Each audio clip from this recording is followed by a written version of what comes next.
I realized as I was writing the newest book, Endgame, that I'd been bashing civilization for probably 10 years now, and I'd never defined it. I didn't know what I was talking about. And so I define it in that book as a way of life characterized by the growth of cities. And that definition is defensible both linguistically and historically. Civilization comes from kivitetos, which means state or city. And historically, that's pretty much where most people start civilization, is the rise of cities. That's great, Derek, but what's a city? I've defined a city as a collection of people living in numbers large enough to require the importation of resources. And what that means is the Toloa, on whose land we are now, were not civilized because they didn't require the importation of resources. They didn't live in cities. They lived in camps, villages, and so on. And remember, the Toloa lived here for 12,500 years at least. A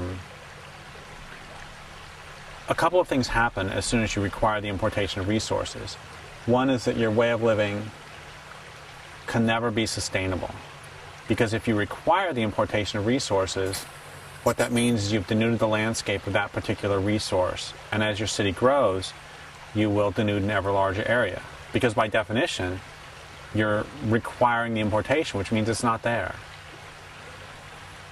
And once again, that means that that means that functionally, your way of life can never be sustainable. We can talk all we want, but it won't last. New York won't last, because New York City won't last because it requires the importation of resources.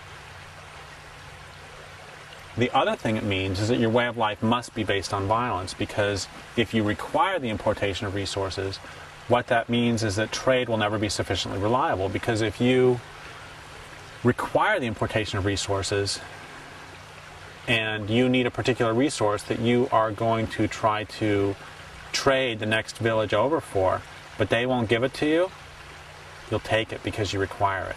It's not some resource you want. It's not, trading shells for buffalo robes. Instead, you require it, which means we could all become just the most enlightened beings on the entire planet, and it wouldn't matter. The U.S. military would still have to be huge, because otherwise, how are we ever going to get our access to our oil that's under somebody else's land? And so that's on a functional level. That's why it's not redeemable on a functional level, which I think for current purposes is really, and we can talk psychologically and socially about why it is too, but I think for the current purposes, that's actually the most important reason, is because psychologically and socially are really important, but once again, it doesn't matter. You could have this huge transformation of the heart, and if you still require the importation of resources, what are you going to do about it? Let's build a boat in case the waters rise. Let's build a boat.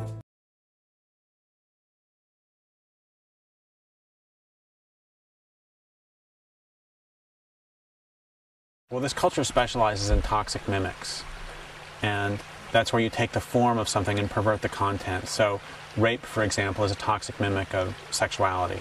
It has the form, but the content is different. And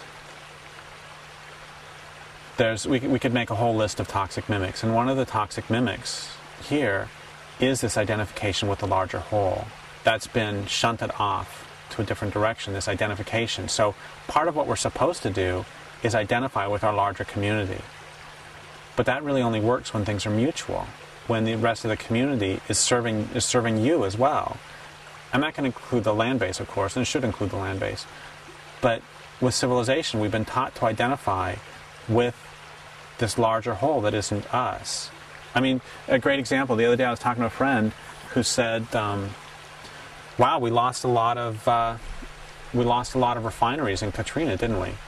And I said, I didn't know I had any refineries, otherwise I would probably be rich, It's like, do I get the money from these or something? Or I have another friend who called me a while back and said, how much longer do you think we're going to be in Iraq? And I looked around and it's like, I thought we were in Northern California. And he's like, no, Derek, how much longer do you think our troops are going to be in Iraq? I said, I got troops? Oh, that's great. Can I tell them to go blow up a dam for me or something? And It's like, this is why I only call you about once a month, Eric. And so I think we're taught early on to identify with the system. I think that's one reason why we identify with it.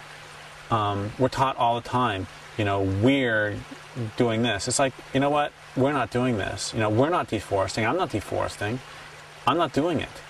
And I actually oppose the people who do it and the organizations, institutions who do it. The organizations, institutions which do it. There you go. There's a problem. Calling an organization a who and then calling a tree an it.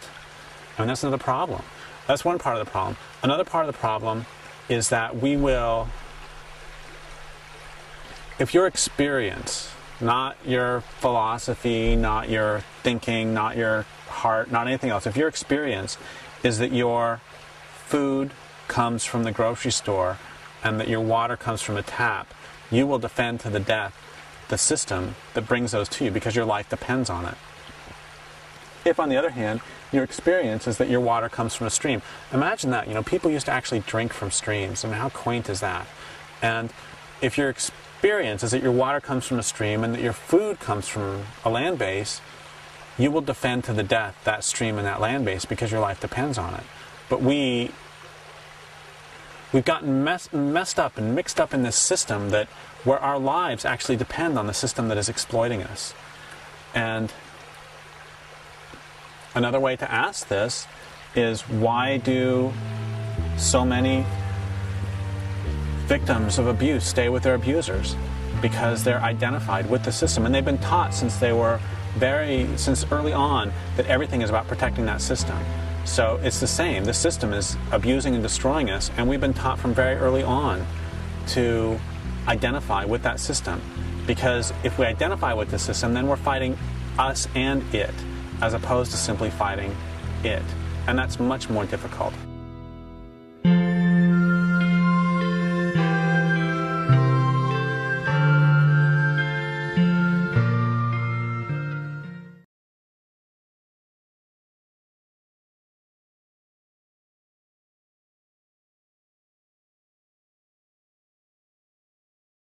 Years ago, I interviewed Luis Rodriguez, who wrote Gang Days in LA, La Vida Loca, which is about his time in a gang.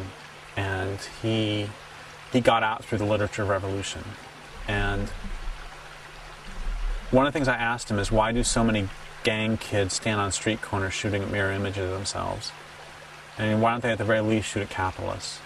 And he said that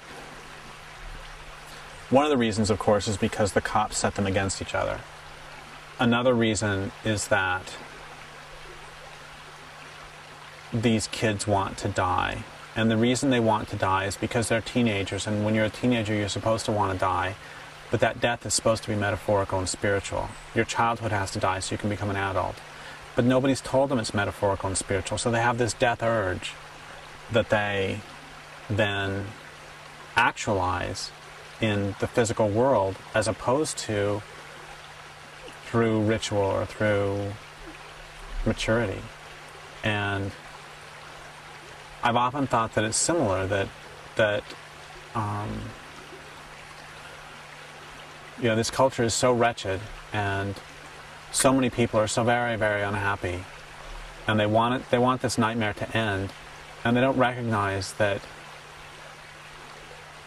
the death that they want is a cultural death and is a spiritual and metaphorical death.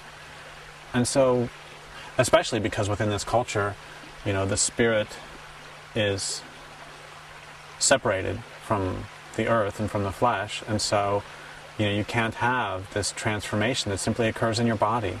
And so they make lots of depleted uranium, and they kill the world in all physical reality, as opposed to that spiritual transformation. And so I think that actually accounts for a lot of the passivity and a lot of the denial, and also a lot of the reason for the destruction